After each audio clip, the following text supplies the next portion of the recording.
Federal government declares Friday and Monday public holidays. APC defies President Buhari, goes ahead with tenure elongation. Former President Jonathan accused of hacking into President Buhari's emails in 2015. Welcome to the news at noon on Television Nigerian. I am Cynthia Agbo. The federal government has declared Friday, March 30th and Monday, April 2nd as public holidays to mark the Good Friday and Easter Monday. In a statement issued in Abuja, the Minister of Interior, Abdurrahman Dambazo, made the declaration on behalf of the federal government. Dambazo called on Christian faithful and other Nigerians to employ the spiritual ethos of Easter, which include love, peace, and sacrifice, in their contribution to unity and peaceful coexistence in the country. He also urged Nigerians to support the federal government in building a peaceful and prosperous nation.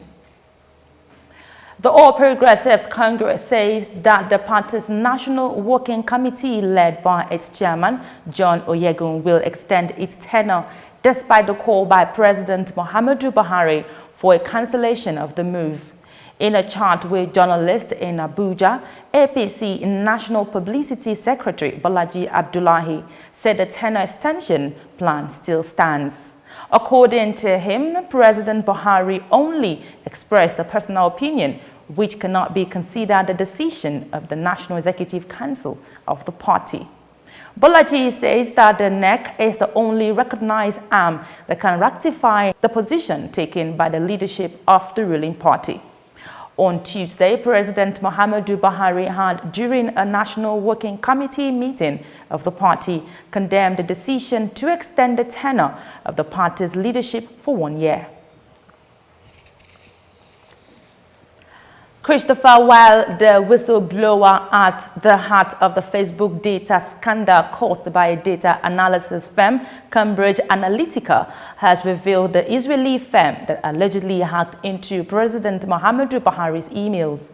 According to Wiley, Black Cube obtained Buhari's private medical and financial records through his emails in a bid to scare voters and sway the 2015 election in favor of former President Goodluck Jonathan. He revealed this while giving evidence before the British Commons Culture Select Committee investigating the report. Wiley also claimed that Canada-based digital advertising, web and software development company Aggregate IQ had distributed compromising materials known as Compromat and other videos designed to intimidate Buhari's supporters.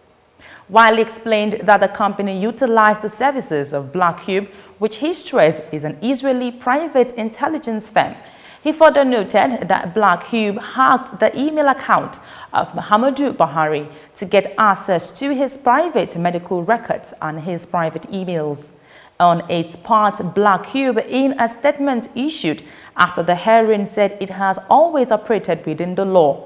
The company said that it is flattered to be connected with every international incident that occurs, adding that the accusation is a lie. It added that it has never operated in Nigeria, nor has it worked on any project connected to Nigeria, and none of its employees have ever set foot in Nigeria. The data analytical company says it will investigate the claim. We take a break now, and when we return, former Vice President Atiku Abubakar declares intention to run for president in 2019.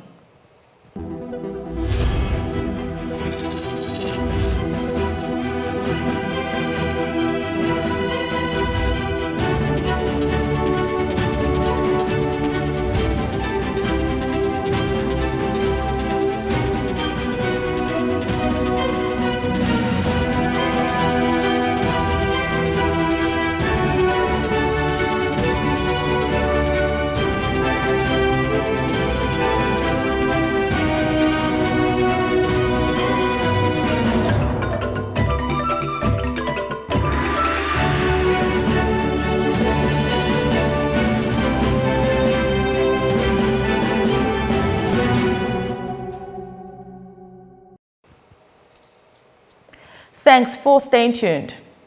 Former Vice President Atiku Abubakar has declared his intention to contest the 2019 presidential election.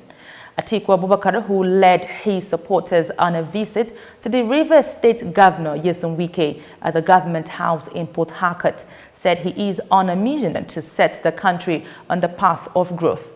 He explained that his goal includes rescuing the country from the serial failure of the All Progressives Congress-led federal government.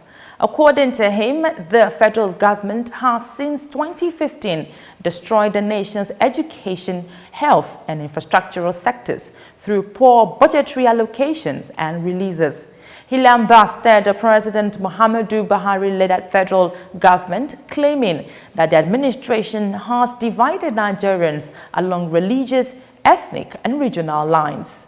The former vice president called on the Rivers State chapter of the People's Democratic Party and other stakeholders to support his ambition to emerge as the party's presidential candidate. Now moving on to sports, the Super Eagles of Nigeria yesterday fell to a 2-0 devastating loss during an international friendly match with the Serbian national team. The Serbians completely overran a disoriented Super Eagles side. Aleksandar Mitrovic scored twice as Serbia handed to Nigeria its first defeat at an international friendly ahead of 2018 FIFA World Cup in Russia. It was the Super Eagles' second friendly in 4 days after their 1-0 victory over Poland last Friday. The first half ended goalless. Serbia should have gone into a break 1-up, but Mitrovic's finish, which clearly crossed the line, was not awarded by the linesman. Nigeria's best chance came from Victor Moses, whose shot was paired away by Vladimir Stojkovic. Mitrovic was not to be denied again in the second half as he swept home a cross in the 68th minute to give Serbia the lead. The striker, who is currently on loan at Fulham from Newcastle, produced a similar finish with 10 minutes left to make it 2-0. And on to the foreign scene, the U.S. general in charge of the nation's nuclear arsenal, John Hitton, has issued a stark warning that Russia and China are aggressively developing new high-speed or hypersonic weapons that the U.S. currently has no defense against. The weapons might not be operational for several years, but General John Hitton, head of U.S. Strategic Command, is warning that changes to missile defenses are urgently needed, or the United States will be unable to detect them when they are operational. The general says that China has tested hypersonic capabilities, Russia has tested, and the U.S. must test hers as well. Hitton and other military officials say the current generation of missile-detecting satellites and radars won't be enough to detect these new generation weapons. Hypersonic is a speed of Mach 5 or over 3,806 miles per hour. To end the news, a recap of the major stories.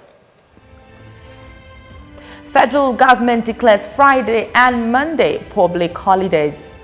APC defies President Buhari, goes ahead with tenure elongation. Former President Jonathan accused of hacking into President Buhari's emails in 2015. That's the news on Television Nigerian. Before I go, I leave you with these thoughts. Strive to be on the winning side. There is no trophy for losers. Thanks for watching. I am Cynthia Agbo. Do have yourself a wonderful day.